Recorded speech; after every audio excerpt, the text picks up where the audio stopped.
আপনাদের কাছে আমি বলতে চাই, আমরা নবীকে জানের চাইতে কম ভালোবাসি না বেশি ভালোবাসি? নবীর জন্য জীবন দিতে চাই কি চাই না? নবীর জন্য জীবন দিলে লাভ আছে না নাই? যুবক ভাইরা, যুগে যুগে যুগে যুগে হকপন্থীদের বিরুদ্ধে এক শ্রেণীর বেয়াদব মুনাফিক আর বেঈমানগুলো এরা সব সময় আমাদের বিরুদ্ধে লেগে গিয়েছে। অতীতেও লেগেছে, এর আগেও লেগেছে, কিয়ামত পর্যন্ত জ্বালাইব। এই জন্য আমার নবী, আপনার নবী বলেছেন, কাফের চাইতে সব চাইতে ভয়ঙ্কর হলো মুনাফিকরা। কথা বলেন ঠিক কিনা? কাফের চাইতে আরো ভয়ঙ্কর হলো মুনাফিকরা। ইন্নাল মুনাফিকিনা ফিদ দারকিল আসফালি মিনান নার। নিশ্চয়ই মুনাফিকরা জাহান্নামের সর্বনিম্ন স্তরে থাকবে। ও যুবকের দল, আমি পায়ে ধরে বলে দিয়ে যাই, আজকের এই মাহফিল এমন হতে পারে কাহার জন্য জীবনের শেষ মাহফিল হয়ে যেতে পারে।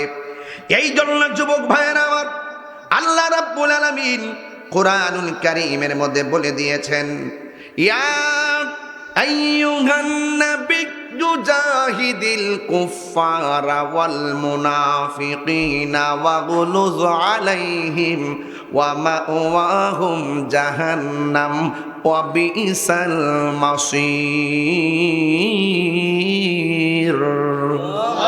আল্লাহ রাব্বুল আলামিন বলেন, হে নবী, ও দুষ্ট, ও আমার দুষ্ট, হে আমার নবী, আপনাকে বলে দিচ্ছি গো, জাহিদুল কুফার, দুনিয়ার জমিনে যারা কাফের হবে এদের সঙ্গে আপনি লড়াই করবেন, এদের সঙ্গে আপনি জিহাদ করবেন, এদের সঙ্গে আপনি সংগ্রাম করবেন। এরপরে এখানে সীমাবদ্ধ নয়, আমার আল্লাহ রাব্বুল আলামিন বলেন ওয়াল মুনাফিকিনা, এবং মুনাফিকদের সঙ্গে আপনি লড়াই করবেন। কাফেরের সঙ্গে লড়াই করবেন, মুনাফিকদের সঙ্গে লড়াই করবেন। শুধুমাত্র তাই নয়, ওয়াগলুজ আলাইহিম, কিন্তু খবরদার মুনাফিকদের সঙ্গে আপোষ করা যাবে না। একটু আগে বলছিলাম আপোষ না সংগ্রাম, সংগ্রাম সংগ্রাম। মুনাফিকদের সঙ্গে আপোষ চলবে না, মিষ্টি কথা চলবে না, সম্পর্ক ছিন্ন করে দিতে হবে। মাইয়া বিয়া দেওয়া যাবে না, মুনাফিকদের কাছে মাইয়া বিয়া দেওয়া যাবে না, তাদেরকে দেখলে সালাম দেওয়া যাবে না, এরা মারা গেলে জানাজার নামাজে যাওয়া যাবে না, এরা মারা গেলে তাদের কবরের পারেও দাঁড়ানো যাবে না। আপনারা জবান খুলে কোন বিধানটাকে মোল্লার না আল্লাহ। এই জন্য আল্লাহ বলছেন ওয়াগলুজ আলাইহিম, ও বন্ধু, তাদের সঙ্গে নমনীয় কথা বলা যাবে না, তাদের সঙ্গে নরম ভাষায় কথা বলা যাবে না। এই জন্য তাহিরিরা, মোরাদিরা কখনো নরম, কখনো গরম, কখনো খানকায়ে, কখনো রাজপথে। কারণ ইসলাম শুধুমাত্র খানকায় বসে আল্লাহ আল্লাহ জিকির করবান, মাথায় একটা রুমাল দিয়া দিয়া আল্লাহ আল্লাহ আল্লাহ। হুজুর, হুজুর কেডা বাবা, বাজান কেডাও বাজান, আমি আইসলাম ওই মুর্শিদপুর দরবারে বইল বাঙ্গেলাইছে, অনহিয়ানাতে একটা প্রতিবাদ করুন লাগে। কাও কই মুর্শিদপুর আর কই মিয়া ফেমপুর, আরে বাদ দো, হিয়ানো আর যায় লাভ নাই। আব্বা আপনার লাগে লাভান ছিলাম, কো মাশাল্লাহ সুন্নত রাহ।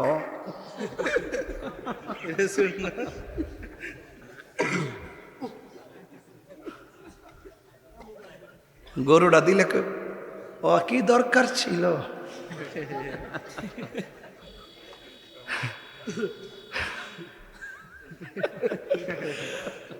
টিয়ালি কলেজ মাঠে যাওয়ার লাগবো, ডাব্লিউদের বিরুদ্ধে একটা তুফান তুলতিব, বাদ দো আওইতা, বাদ দো, টেলা টেলে রক্তপাত করা ঠিক না।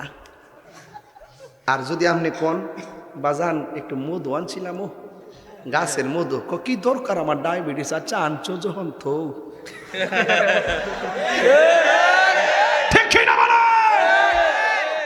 এই মুনাফিকটির হন চিহ্নিত করতে হইব, ঠিক না? প্রেম হাসাই প্রেম কাদাই রে দয়াল, হে কি প্রেমের পাওনা।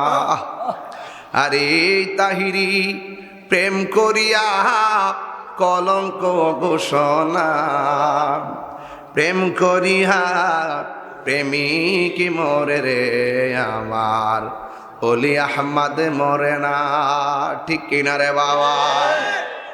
আমার যুবক ভাইয়েরা, আমার মুরব্বী বাবাজিরা, কি ভাষায় ওয়াজ করব? আল্লাহ কষ্ট হচ্ছে আপনার? আর আমি কিন্তু ডাইরেক্ট একটা অ্যালবাম তৈরি যাই। আল্লাহ রাব্বুল আলামিন বলেন ওয়াগুলো আলাইহিম, এদের সঙ্গে নরম ভাষায় কথা বলা যাবে না। এখন কি মোল্লার কথা মানবেন না আল্লাহর কথা মানবেন? এরপরে শুনেন কাফেরদের অবস্থানটা কি হবে, মুনাফিকদের অবস্থানটা কি হবে। আমার আল্লাহ বলতেছেন ওয়াম্মা ওয়াহুম জাহান্নাম, কাফেররাও জাহান্নামের মধ্যে যাবে, মুনাফিকরাও জাহান্নামের মধ্যে যাবে রে। ওয়া বিসাল মাসির, আর জাহান্নাম জায়গাটা বেশি ভালো না, জাহান্নাম জায়গাটা অনেক অশান্তি। আমার নবী, আপনার নবী রহমাতুল লিল আলামিন বলেন, ও পৃথিবীর মানুষ শুনে রাখো, জাহান্নামটা কেমন জানোনি? এই জাহান্নামটা এমন গভীর যে এই জাহান্নামের আগুনের রং ছিল সাদা, সাদা রং জ্বলতে জ্বলতে হয়েছে লাল, লাল রং জ্বলতে জ্বলতে এখন জাহান্নামের রং হলো কালো। এই জাহান্নামটা কেমন গভীর জানোনি? এই পৃথিবীটা যত বড়, এর চাইতে 70 গুণ বেশি বড়। যদি একটা পাথর যদি জাহান্নামের মুখের মধ্যে ছেড়ে দেয়, এই জাহান্নামের নিচ দিয়ে সেই পাথরটা যাইতে 70,000 বছর লাগবে। আর আমার আল্লাহ বলেন, আর মুনাফিকরা ওই জাহান্নামের সর্বনিম্ন স্তরে বাস করবে। আপনারা জবান খুলে বলেন, এই মুনাফিক মেহারিতে আছে না নাই? এখানে একটা হাদিস বললে আরো বুঝবেন, এই হাদিসটা খুব জরুরি।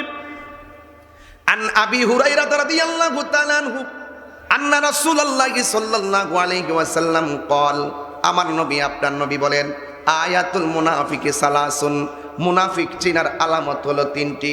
ইজা হাদ্দাসা কাযাবা, সে কথা বললে মিথ্যা বলবে।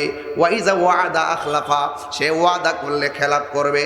ওয়া ইজা তুমিনা খানা, সে যদি তার কাছে আমানত রাখা হয় আমানত খেয়ানত করবে। এটা তো আছেই, কিন্তু মুনাফিকদের কোয়ালিটি কি হবে? তার মানে হলো কাফেরদের মধ্য থেকে দেখবেন বেশি মুনাফিক পাওয়া যাবে না। ইহুদিরা দেখবেন এরা কথায় খুব বিশ্বাসী, এরা ওয়াদাকে খুব বিশ্বাস করে, মানুষ হিসাবে মানুষকে অনেক মূল্যায়ন করে এবং হত্যাকাণ্ড করতে গেলে হাজারবার চিন্তা করে। যদিও তারা মুসলমান নিধনের সংগ্রাম নিয়ে নামছে, যেমনভাবে মুসলমান নিধনের জন্য নামছে, কিন্তু ওই মুনাফিকরা, মুসলমানদের মধ্যে যেই মুনাফিকরা, ওই মুনাফিকরা ওয়াইন সামা, তারা না রোজা রাখে, ওয়া সাল্লা, এবং নামাজ পড়ে, ওয়া জামা আন্নাহু মুসলিম, এবং নিজেদেরকে মুসলমান দাবি করে। তাইলে মুনাফিকদের ভূষণ হলো, এদেরকে দেখলে পুরা মুসলমান, দেখলে মনে হবে আল্লাহর ওলি। এরা রোজা রাখে, এরা নামাজ পড়ে, ওয়া জামা আন্নাহু মুসলিম, এরা নিজেদের করে, এরপরও তারা হলো মুনাফিক। এই মুনাফিকদের ব্যাপারে আমার আল্লাহ বলেন, ও বন্ধু হে, ওয়ালা তাকুম আলা কবরিহি, আপনি মুনাফিকদের কবরের দ্বারে কাছে যাইয়েন না। এখন আল্লাহ যদি নবীকে কবরের পাশে যাইতে নিষেধ করে, আমরা মুনাফিকদের কাছে যাওয়ার প্রশ্নই আসে না। আজকে লেবাসদারি মৌলবীর অভাব নাই, আজকে মাথার মধ্যে টুপি রাইখা, মুখের মধ্যে দাঁড়িয়ে রইয়া, 5 ওয়াক্ত নামাজ পড়া, দেখবেন নমুনায় সাদা পাঞ্জাবি আর কি সুন্দর করে পায়জামা লাগাইয়া, মাথার মধ্যে সাদা টুপি লাগাইয়া এমনভাবে চলাফেরা করে, তার মতন সাধু আর মনে কেউ নাই। কিন্তু হাকিকতে এরা পশুর চাইতে আরো হিংস্র, এমন লোক সমাজে দেখা যায় কি যায় না? এই লোকগুলাই পৃথিবীর ইতিহাসে বারবার মুসলমানদেরকে জ্বালায়া আংরা কইরা ফেলাইছে, মুসলমানদেরকে জ্বালায়া একদম আংরা কইরা ফেলাইছে। ঠিক এমন ভাবে একবার একটা খেয়াল কইরা দেখেন, কথাটা আমার বলাই লাগে রে। ও যুবক, ওই যে ফুরাতের নদীতে ওই মুনাফিকদের কথা মনে হইলেই আমার কলিজা ঠাস ঠাস করে ওঠে। আপনার সঙ্গে খাইয়া, আপনার সঙ্গে থাইকা সুযোগ পাইলে বরাক বাস দেবেন না, এমন মানুষ সমাজে আছে না নাই? দেখবেন এই লোক অভাব নাই। ওই ফুরাতের নদীর পানির মধ্যে জোয়ার উঠে গেছে, জোয়ার যখন উঠে গেছে পানি বাড়ে না কমে? ওই যে ওয়াজ বোঝানো, বাড়ে না কমে? জোয়ার যখন উঠে গেছে, ফুরাতের পাড়ের মধ্যে পানি উঠে গেছে, পার ভাইসা যত বাড়িঘর আছে সব বাড়িঘর উইরা গেছে, লন্ড বন্ড হইয়া গেছে। ইন দি মিন টাইমে ফুরাতের বাড়িঘরের মানুষগুলো চিন্তার মধ্যে পড়ে গেছে, আমরা কি করব? ওই মুহূর্তে ফুরাতের মানুষগুলো চিন্তা করলো, এই সমাজের মধ্যে একজন লোক আছে যারে আমরা মুশকিল কুশা বলে ডাকি, যারে আমরা মুশকিল কুশা বলে মানি। কে সে?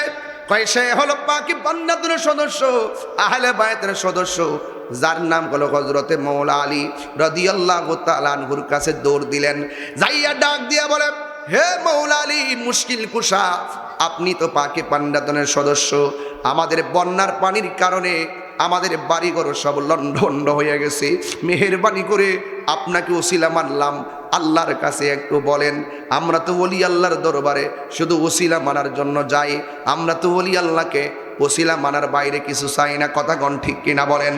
ঠিক কেমন ভাবে ফুরাতের প্রান্তর অধিবাসীগুলো হযরত মওলা আলীর কাছে বললেন, ইয়া মুশকিল কুশা, মেহেরবানি করে আপনাকে ওসিলা মানলাম, আল্লাহর কাছে একটু বলেন না আমার আল্লাহ যেন আমাদের বন্যাটা দূরে সরাইয়া দেয়। আপনারা জবান খুলে বলুন, ওসিলা ধরা যায় আছে না নাই? বন্ধু, এই দরবারের মধ্যে অনেকে খাসি নিয়ে আইছেন, অনেকে গরু নিয়ে আইছেন, অনেকে চাল নিয়ে আইছেন, ডাল নিয়ে আইছেন, আপনি হিসাব মিলবেন না। এখানে এমন কিছু মানুষ আছে অনেক কিলোমিটার দূর থেকে আসছে মুসাফির, এই মুসাফিররা এসেছে আপনার দেওয়া আমানতটুকুন মুসাফিরদের জন্য খাবারের ব্যবস্থা হয়ে গেছে। আপনারা জবান খুলি বলুন, মুসাফিররা খাওয়াইলে সওয়াব আছে না নাই? গাউসে পাক আব্দুল কাদের গিলানির সবচাইতে বড় একটা চরিত্র ছিল, তিনি শুধুমাত্র মানুষকে খাওয়াইতেন। আমার নবী বলছেন, শুনে যাও পৃথিবীর মানুষ, আমি কি তোমাদের কি দুইটা এমন কাজের কথা বলবো না যে এই দুইটা কাজ করলে আল্লাহ বেশি খুশি হয়, দুইটা কাজ করলে মহব্বত পয়দা হয়। সাহাবায়ে কেরাম ডাক দিয়ে বলেন, ইয়া রাসূলুল্লাহ, নবী গো, অবশ্যই আপনি আমাদেরকে বলবেন। আমার নবী বলেন, একজন আরেকজনের সালাম দেওয়ার সিস্টেম চালু করো, দেখা হইলে সালাম দিয়ে দাও, যারে চিনো তারও সালাম দাও, যারে চিনো না তারও সালাম দাও, কারণ সালামের মাধ্যমে শত্রুতা দূর হয়ে যায়, সালামের মাধ্যমে বন্ধুত্ব তৈরি হয়ে যায়। আর একটা জিনিস আছে, যেই কাজটা করলে আমার আল্লাহ বেশি খুশি হয়ে যায়, সেই জিনিসটা কি? ওই জিনিসটা হলো মানুষকে খাওয়ানো, অনাহারীকে খাবার খাওয়ানো। আজকে দরবারের মধ্যে আপনারা গরু নিয়ে আসলে ফতুয়া মারেন, ছাগল নিয়ে আসলে ফতুয়া মারেন, এখানে হাজার হাজার লোক আসবে, এটা জিয়াফত হবে, মেহমানদারি হবে, মানুষ খাইয়া বলবে আলহামদুলিল্লাহ, মানুষ খাইয়া বলবে আলহামদুলিল্লাহ। এই যে একটা শান্তি, এটা শান্তিটা আল্লাহর পক্ষ থেকে আসে। এই জন্য যুবক ভাইয়েরা আমার, ওলি আল্লাহর দরবারে আমরা অন্য কোনো কারণে যাই না, ওলি আল্লাহদের উসিলাই আমরা আল্লাহকে তালাশ করি। কথা বলেন ঠিক কিনা? এই জন্য যুবক ভাইয়েরা আমার, ওই ফুরাতের মানুষগুলো মওলা আলী রাদিয়াল্লাহু তাআলা আনহুর কাছে আসলেন।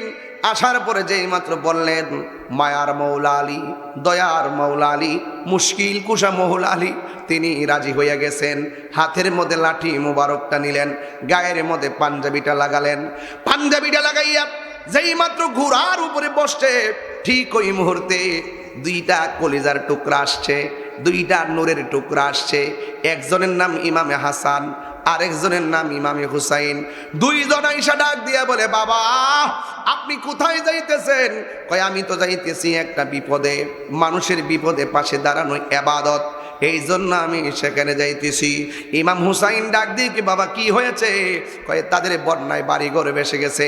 আমরাও দেখবে, আমার দোস্ত ব্রাহ্মণপাড়া বন্যায় গেছে, আমিও ব্রাহ্মণপাড়া বন্যায় গেছি, দুই দোস্ত একসাথে গেছি, একসাথে আবার দাঁড়াইছি, একসাথে আমরা বন্টন করছি। যাইয়া যাইয়া ঘরে ঘরে নৌকার মধ্যে উইটা উইটা কাপড়গুলো ভিজাইয়া ভিজাইয়া আমরা যাইয়া ঘরে ঘরে, যা তৌফিক আছে, আমরা গরিব মানুষ, যা তৌফিক আছে আমরা তার কাছে নিয়ে পৌঁছাইয়া দিছি। আমরা বিশ্বাস করি আজকে ব্রাহ্মণপাড়ার পানি, আজকে বুড়িচঙ্গের ঘরে পানি, একটা মানুষও গরিব না, এরা পরিস্থিতির শিকার। এমন পরিস্থিতির শিকার আমরাও হওয়া লাগতে পারে। মানুষ মানুষের জন্য বিপদ দেখলে হাসছেন না, ঘরে আগুন লাগছে কেরাসিন ডাইলেন না, ঘরে আগুন লাগছে পানি দিয়ে নিবাইবেন। একটা মানুষ বিপদে পড়ে গেছে, ও যুবক পারলে বিপদটা উদ্ধার করে দেন। এটার নামই হলো humanity is the very important element for our life. মানুষের জীবনে মানবতাটাই হলো সবচাইতে বড় সম্পদ। এই জন্য ঘরের পাশে ঘরের মানুষটা কুরবানি দিতে পারে নাই, আপনি কুরবানি দিয়েছেন, সুন্দর করে নিজে খাওয়ার আগে গোশতটা তার ঘরে পৌঁছাইয়া দেন। আপনার ঘরের রান্না গোশতের গ্রান যেন তার নাকের মধ্যে না যায়, ওই নাকের মধ্যে ওই গ্রানটা যাওয়ার আগে তার ঘরের মধ্যে গোশতটা পৌঁছাইয়া দেন, যেন তার ঘরের রান্নার গ্রান আপনার মাঝে আসে। আপনি যেন না খাইয়াও বুঝতে পারতেছেন আমি হাসার আগে একটা অনাহারীর মুখে হাসি ফুটাইছি। এটার নাম হলো ইসলাম। ও যুবকের দল, হুজুর মৌলা আলী রাদিয়াল্লাহু তাআলা আনহু যখন তিনি ঘোড়ার মধ্যে বসলেন, দুইটা সন্তান ডাক দিয়ে কি আব্বা, মানুষের বিপদে আপনি শুধু পাশে যাবেন, আপনার সন্তানগুলোকে পাশে যাবে না। দুইটা সন্তান ডাক দিয়ে বলে, ও বাবা, মেহেরবানি করে আমাকে সামনে বসান, আমার বাইরে পিছনে বসান, আপনি মাঝখানের মধ্যে বসে যান। এবার মাঝখানের মধ্যে বসে গিয়েছে। বসার পরে দুইজন সন্তান আর মৌলা আলী রাদিয়াল্লাহু তাআলা আনহু তিনি চলে গেলেন। ওই জায়গার মধ্যে যাইয়া 2 রাকাত নামাজ পড়ছে। মনে রাখবেন, আল্লাহর কাছে যত চাইবেন 2 রাকাত নামাজ হাজত পড়বেন, হাজত পইরা আল্লাহর কাছে চাইবেন। ওই নামাজের পরের দোয়াটা আমার আল্লাহ বড় কবুল করেন। মৌলা আলী রাদিয়াল্লাহু তাআলা 2 রাকাত নামাজ পইরা 2টা হাত বাড়াইয়া মুখের মধ্যে মেসেজ কইরা হাতের মধ্যে লাঠি মোবারকটা নিয়েছে। ও বন্ধুরে, ও মেহারের বাবা, এবার হাতের মধ্যে লাঠিটা লইয়া মৌলা আলী রাদিয়াল্লাহু তাআলা আনহু মাটির মধ্যে একটা গায়ে দিছে। দেওয়ার পরে 2 ফুট পর্যন্ত লাঠি মোবারকটা মাটিতে ডুবে গেছে। মাটির মধ্যে যখন ডুবে গেছে, ফুরাতের প্রান্তরের মানুষগুলা বলতেছে, আলী গো, আপনি তো লাঠি মোবারক 2 হাত মাটির নিচে ঢুকাইলেন না।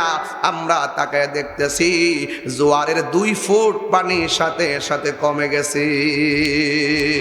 2 ফুট পানি কমে গেছে। ওই মুহূর্তে আবার তিনি আল্লাহু আকবার বলে লাঠি মুবারকটার মাটির মধ্যে গেড়ে দিয়েছে। আবারও 2 ফুট পানি কমে গেছে। এবার ওরা ডাক দিয়ে বলেন, আলী গো, আর যদি দিতে থাকেন এমন আছে বাটা লেগে যাবে, আবার পানি না উঠতে পারে, আর লাগবে না, আর লাগবে না গো, আর লাগবে না। আলহামদুলিল্লাহ। এবার মৌলা আলী রাদিয়াল্লাহু তাআলা আল্লাহর শুকরিয়া আদায় করে তিনি চলে গেলেন। আমার প্রশ্ন, ওয়াজ কিন্তু আমার এখানে না, আমার প্রশ্ন হলো, ফুরাতের পানির দ্বারা তীরের মানুষগুলা বিপদে পড়ে গেছে জোয়ারের কারণে। মৌলা আলী রাদিয়াল্লাহু তাআলা যাইয়া আল্লাহর কাছে দোয়া কইরা তিনি ভাটা লাগাইয়া দিলেন। ওই ফুরাতের প্রান্তের মানুষগুলো এমন একটা সময় এসেছে, ওই নবীর আউলাদের জন্যে ফুরাতের পানি তারা বন্ধ করে দিয়েছে। এটা কোনোদিন মেনে নেওয়া যায় না। এই পানিটা যদি খ্রিস্টানে বন্ধ করত, এই পানিটা যদি ইহুদিরা বন্ধ করত, এই পানিটা যদি হিন্দুরা বন্ধ করত, মনটার মধ্যে বুঝ দিতাম এই পানিটা বন্ধ করছিল মুনাফিক মুসলমানরা। এই জন্য বড় মুনাফিক মুসলমানদের চক্রান্তে আজকে সুন্নিরা পড়ে গেছে। আমরা বুঝাইতাম পারতেছি না, আমরা শান্তিপ্রিয় মানুষ, এক শ্রেণীর মানুষ মুখে মধুর কথা বইলা বইলা শান্তির পতাকা উড়ায়া উড়ায়া চলতেছে। আসলে এই পতাকার বাতাসের মধ্যে অশান্তি আছে না নাই? এই জন্য যুবক, যার কেউ নাই তার কে আছে? ওয়ালা তাহিনু ওয়ালা তাহসানু ওয়া আনতুমুল আ'লাউনা ইন কুনতুম মুমিনিন। আল্লাহ রাব্বুল আলামিন বলেন, নিরাশ হইও না, হতাশ হইও না, বিজয় তোমাদেরই হবে। শর্ত হলো একটা, তোমাদেরকে ইমানদার হওয়া লাগবে। আপনার মেহারির মানুষ জবানটা খুইলা বিদায় বেলা বলেন, আমরা কি ইমানদার নাকি বেঈমান? আর জোরে কর না, ইমানদার না বেঈমান? এমন একটা সময় আসবে, ওই বিয়াদবরা ইহুদিরা মুসলমানদের ডরে গাছের কোনায় যাইয়া পলাইব। ইমানদাররা বলবে, গেল কই রে, গেল কই, বাটফাটটা গেল কই, ইহুদিরা গেল কই, পাই না কেন? নবী বলেন, এমন একটা সময় আসবে ইমানদারদের ডরে ইহুদিরা গাছের কোনায় পলাইব, কিন্তু ইমানদাররা খুঁজে পাবে না। যখন খুঁজে পাবে না, ইমানদার যখন বলবে বিয়াদবটা গেল কই, তখন গাছের ডাক দিয়া কইব, ও আল্লাহর প্রিয় বান্দা, এই বাটফাটটা আমি গাছের কোনায় ফলায় রয়েছে, দইরা আইনা সাইজ করো। এমন সময় আসতেছে পলাইবারও জায়গা পাবে না। কথা বলেন ঠিক কিনা? এই জন্য যুবক ভাইয়ের আমার, ইমানটা এমন একটা সম্পদ, এত গভীর রজনীতে যারা মাহফিলে বসে থাকে এদের কথাই তো আমার নবী বলেছেন, এমন একটা সময় আসবে, এমন একটা সময় আসবে যে তোমরা সাহাবীরা আমাকে দেখে দেখে প্রেম বিলাইতেছো, তোমরা সাহাবীরা আমি নবীকে দেখে দেখে প্রেম বিলাইতেছো, এমন একটা সময় আসবে আমার উম্মতরা আমার না দেখা আমার নামের উপরে পাগল হইয়া যাইব। আমার মনে হয় এই দিনগুলোর কথাই আমার নবী বলছে। রাত্র 2:45 পরে মানুষগুলা প্যান্ডেল ভর্তি মানুষ দাঁড়ায় রইলেন, এত হাজার মানুষ, আপনারা যারা নারী পুরুষ এই মাহফিলে প্যান্ডেল ভর্তি এক টানা বসে আছেন। আমার মনে হয় তায়েফের জমিনের যুবকরা নবীরে দেখা নবীর বদন মুবারকে পাথর মারছে। তায়েফের জমিনের যুবকরা আমার নবীরে পাথর মারছে। যেই নবীর বদন মুবারকে একটা মশা মাছিও বসে নাই, ওই নবীর বদন মুবারকে তারা পাথর মারছে, নবীর চিনে নাই। আমার মনে হয় ওই তায়েফের জমিনে যদি মেহারির এই পাগলগুলা থাকতো, মেহারির এই আশেকগুলা থাকতো, ওই তায়েফের যুবকদের পাথরের সামনে এই পাগল ছেলেগুলার মুরব্বী বাবাগুলার বুকটা পাথরের মধ্যে পাইতা দিত, কিন্তু মোস্তফার বদন মুবারকে একটা পাথরের আঘাত লাগতে দিতাম না। কথা বলেন ঠিক কিনা? এই জন্য আমি প্রায় মাহফিলে বলে বলতাম নি বাজান, জন্ম আমার নবীর যুগে হলে কেমন হতো, জন্ম আমার নবীর যুগে হলে কেমন হতো, দুনয়নে রাসূল পাক দেখলে কেমন হতো, দুনয়নে রাসূল পাক দেখলে কেমন হতো, জন্ম আমার নবীর যুগে হলে কেমন হতো, জন্ম আমার নবীর যুগে হলে কেমন হতো। পড়ছি আমি নাতে রাসূল পাশে নূরের নবী। এখন তো কইবেন হুজুর কি কইলো আমরা, বাবা একটু সাউন্ডটা ক্লিয়ার করুন। পড়ছি আমি নাতে রাসূল পাশে দয়াল নবী, এটার মানে কি বুঝছেন নি? নবীজি আপনারা দেখতেছেন নাকি? আচ্ছা কোন তো নবী যে আমাদেরকে দেখে কি দেখে না? এই মাহফিলে নবী আসে না আসে না? আমরা যে বলি নবী শুনি কি শুনে না? আমি এটার কথা বলতেছি।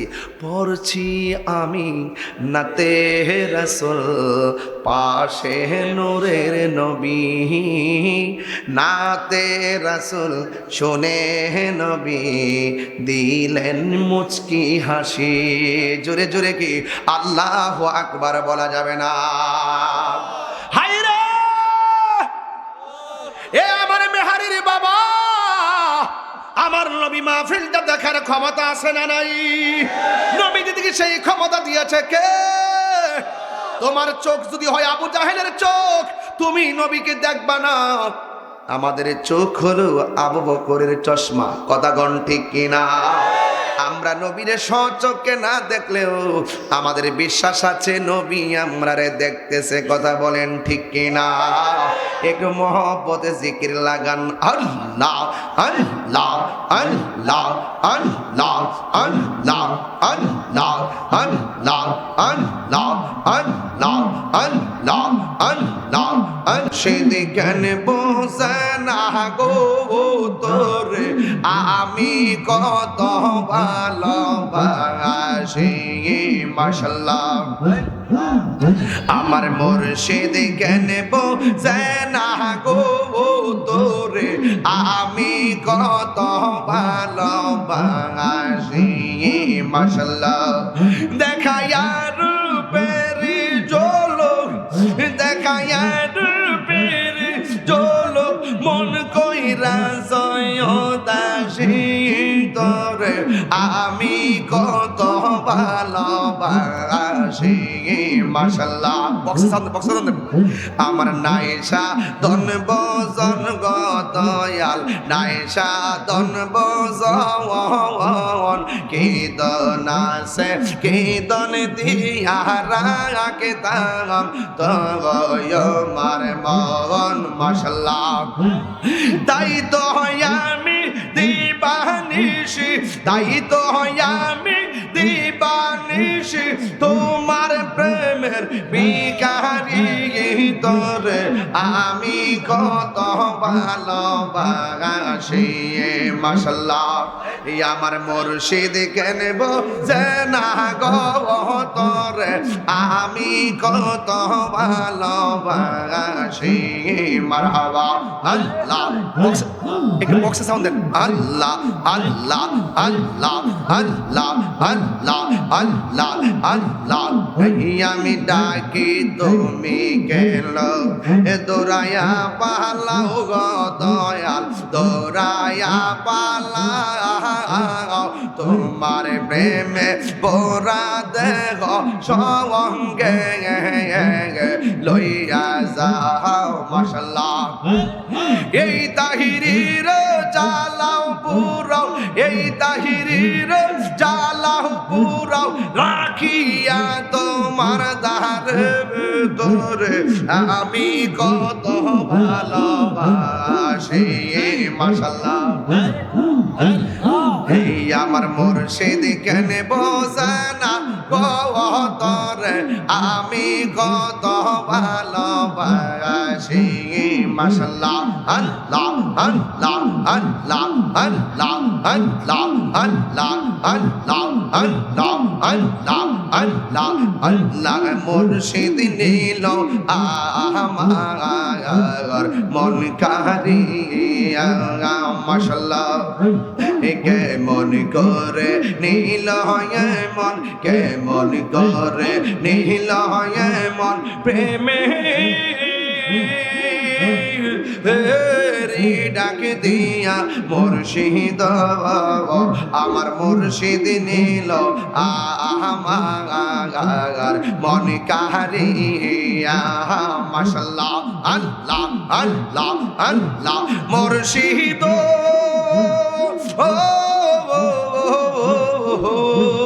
আমারি মনে কর লাগো হরণ কি রূপ দেখাইয়া এই তাহিরির কি দাম আছে এই তাহিরির কি দাম আছে যদি না যাহল ওইয়া গো আমার মুর্শিদ নীল আমার মন কারিয়া মাশাআল্লাহ আল্লাহ আল্লাহ আল্লাহ আল্লাহ আল্লাহ আল্লাহ মুর্শিদ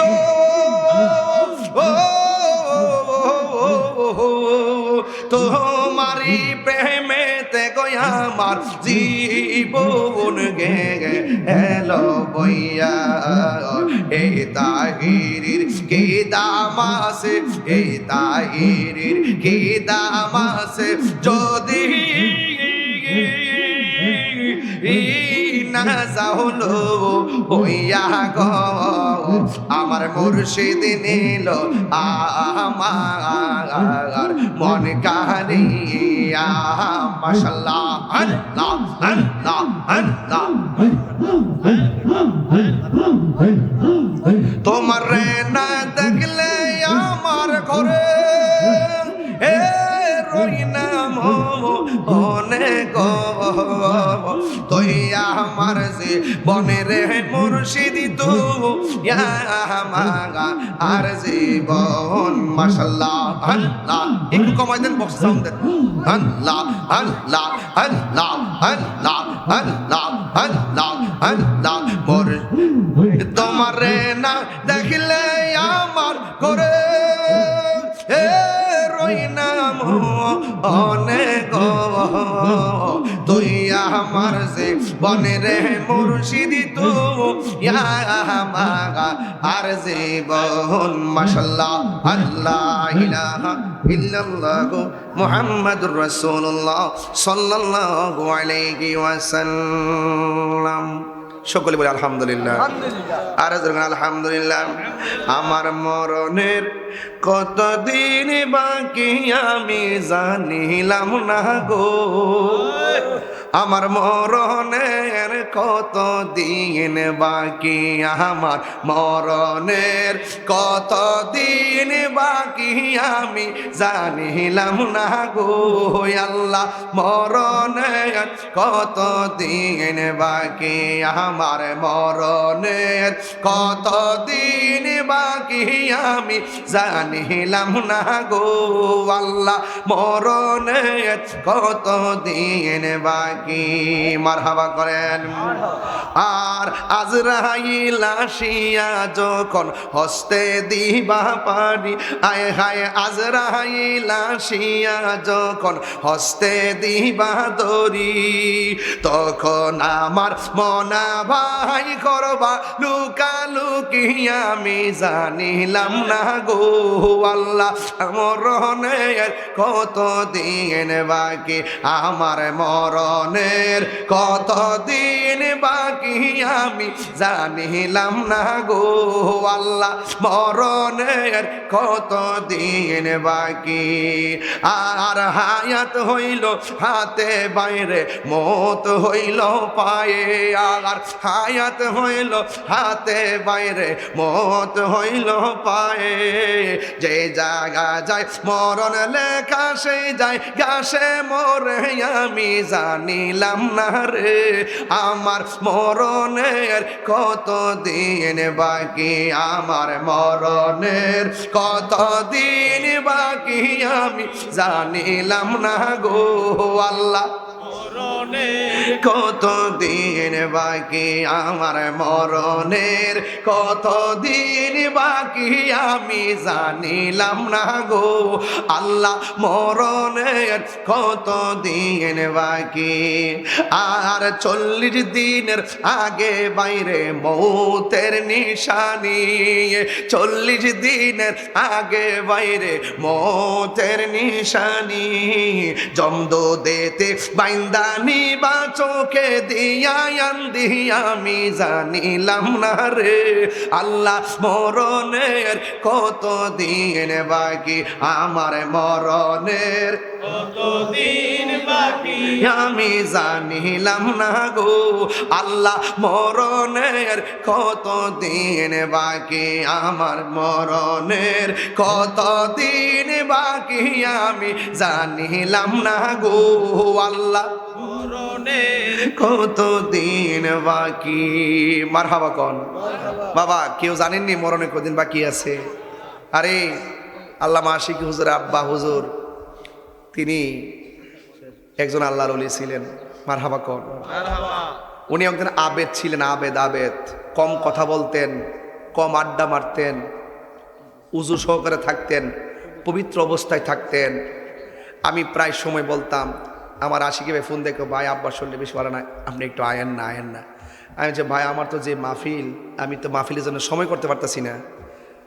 একদিন হঠাৎ করে একটা মাহফিল ক্যান্সেল হয়েছে, ঠাস করে গাড়িটা, তখন আমার গাড়ি নাই, আরেকটা গাড়ি ভাড়া করছি, কইয়া বলছে যে করে গাড়িটা টান দে। ড্রাইভারকে কই যাবেন?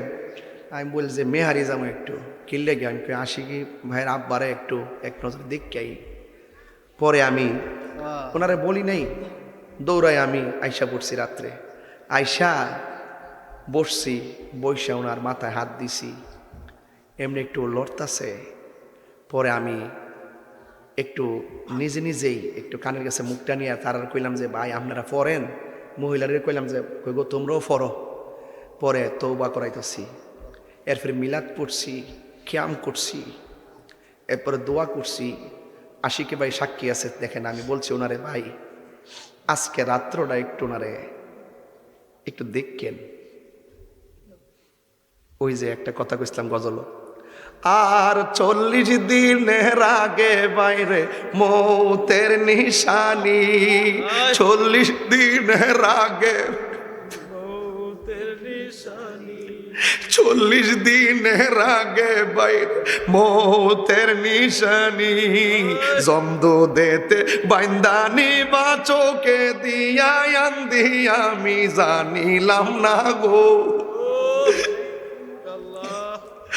আমার মরণের কত দিন বাকি আমার মরণের কত দিন বাকি আমি জানিলাম না গো আল্লাহ মরণের কত দিন বাকি আর আজরাইলা শিয়া যখন হস্তে দিবে দড়ি আজরাইলা শিয়া যখন হস্তে দিব দড়ি তখন আমার মনা ভাই করবা লুকালুকি আমি জানিলাম না গো আল্লাহ মরণের কত দিন বাকি আমার মরণের কত দিন বাকি আমি জানিলাম না গো আল্লাহ মরণের কত দিন বাকি এই কথা কইছি সাক্ষী আছে দেখেন না কইছি ভাই আজকে রাত্রে একটু দেখে রেখেন বাড়িতে গেছি সকালে তো খবরটা ফাইলাইছি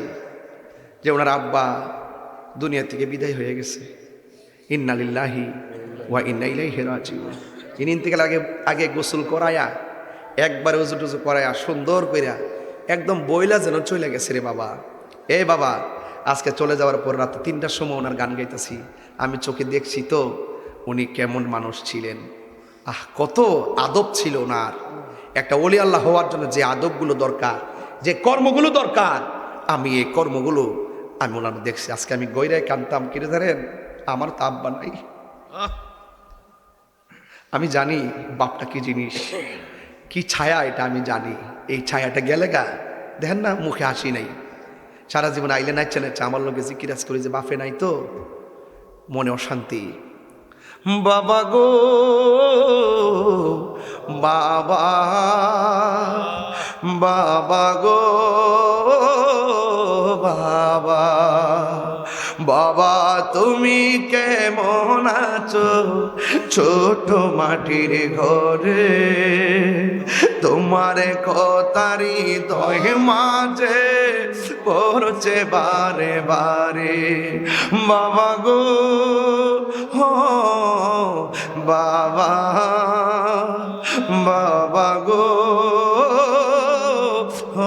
বাবা কত আদরে কত স্নেহ তোমার কাছে পেলাম সব কিছু হারিয়ে আজকে নিঃস্ব হয়ে গেলাম কত আদরে কত স্নেহ তোমার কাছে পেলাম সব কিছু হারিয়ে আজকে নিঃস্ব হয়ে গেলাম ভালোবাসি তোমায় বাবা বুকটা যে যাইছি রে ভালোবাসি তোমায় বাবা বুকটা যে যাইছি রে তোমার কথারি দই মাঝে পড়ছে বারে বারে বাবা গো